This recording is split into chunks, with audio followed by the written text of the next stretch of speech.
আচ্ছা তাহলে এক প্লেট দেন। আচ্ছা ভিতরে বসেন, আমি দিচ্ছি। ভাই গার্মেন্টসের জন্য 100 প্যাকেট তেল লাগবে, দেওয়া যাবে? হ্যাঁ ভাই 10 মিনিট বসেন, আমি দিতেছি। আচ্ছা ভাই। ভাই এই যে আপনার তেহারি, আর ওই যে পানি। আর ভাই আপনি একটু ক্যাশের টেবিলে আসেন। আচ্ছা ভাই। ভাই আপনার তেহারি কয় প্যাকেট? ভাই 100 প্যাকেট।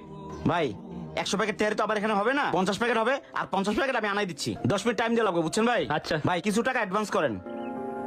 এই যে নেন। এখানে কত ভাই? 5000। 5000। ভাই আজান পড়ে গেছে তো, আমার নামাজটা পড়তে হবে। আপনি 20 মিনিট দাঁড়ান, নামাজ পড়তে আমার 20 মিনিট সময় লাগবে। আইসা আপনার তেহারিটা দিচ্ছি ভাই। আরে ভাই আগে তেরিটা দিয়ে যান, নামাজ তো আপনি একটু পরেও পড়তে পারেন। ভাই আগে নামাজ পরে কাজ, আগে আল্লাহ তাআলার ইবাদত ভাই। আরে ভাই আবেগ দিয়ে জীবন চলে না, মাঝে মাঝে বিবেক দিয়ে বাবা লাগে। এখন আপনার তেরিটা দিয়ে গেলে কি হইতো? আপনার তো 2 টাকা ইনকাম হইতো। আরে ভাই টাকা পয়সা তো কবরে নিয়ে যেতে পারবো না, এই দুনিয়াতে বসে যে আমলটা করবো ওইটাই কবরে যাবো। আপনার তেহারিটা এসে দিতেছি ভাই। না না ভাই দেরি করা যাবে না, অফিসিয়াল লাঞ্চ টাইম শেষের দিকে। আমার অ্যাডভান্স টাকা ফেরত দেন, আর আপনি আমরা নামাজ নিয়ে পড়ে থাকেন ফাউল মিয়া। তাতে যে নামাজে দেরি হয়ে যাচ্ছে। ভাই আমার দোকানে কর্মচারী নেই তো, কর্মচারী ডেঙ্গু হয়েছে। আপনি একটা কাজ করেন, তেহারিটা খাইতে থাকেন, আমার নামাজের টাইমে নামাজটা পড়ে আমি আসতেছি, আপনি একটু দোকানটা দেখেন। না না ভাই এত বড় খালি দোকান কে দেখবো? আমার দ্বারা সম্ভব না ভাই। আচ্ছা ভাই কারো দেখা লাগবে না, ওই যে উপরওয়ালা আছে না উনিই দেখবে। আপনি খাওয়া শেষ করে ওই কাউন্টারে টাকাটা রেখে যান, ঠিক আছে? আচ্ছা ভাই যান। আচ্ছা ভাই।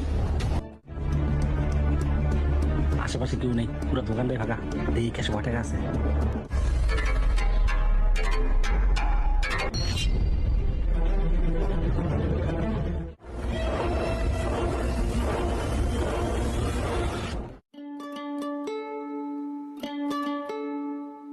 আসসালামু আলাইকুম কাকা। ওয়ালাইকুম আসসালাম। কিছু খাবেন? 2 দিন ধরে কিছু খাই না, পেটে খুব খিদে, কিছু খাওয়াবি?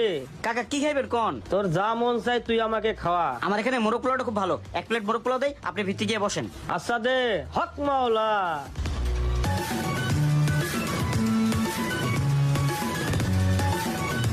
এই যে কাকা নেন খান, আমার দোকানে কর্মচারী নাই তো, একটু নিয়ে টিয়ে খান। এই যে পানি। হ্যাঁ আচ্ছা আর ভাই আপনি এখন আসেন ভাই, জান নাই? কি কোন ভাই, আপনি আমার কাছে দোকানটা ভালো দিয়ে গেছেন, দোকানটা ভালো দিয়ে আমি যাইতে পারি? খুব ভালো কাজ করছেন, আপনি অনেক ভালো মানুষ ভাই।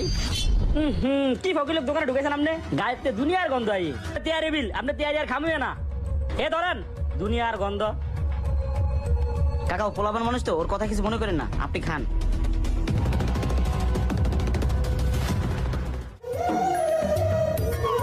বিয়েতে লোকটা মানে কতদিন যেন খায় না।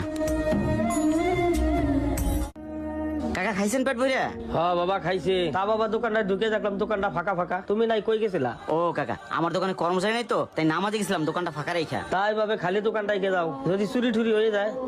কি করবো কাকা, দোকানে কাস্টমার ছিল তো তাই বন্ধ করে যেতে পারিনি। সবকিছুর মালিক উপরালা, তাই আল্লাহ তাআলার উপর ভরসা করে গেছি। তা তোমার এত বড় দোকান, আর একটা কর্মচারী রাখলেই তো পারো। না কাকা কর্মচারী রাখবো কেমনে, এই হোটেলটা ছেড়ে দিতে হবে, অনেক ঋণ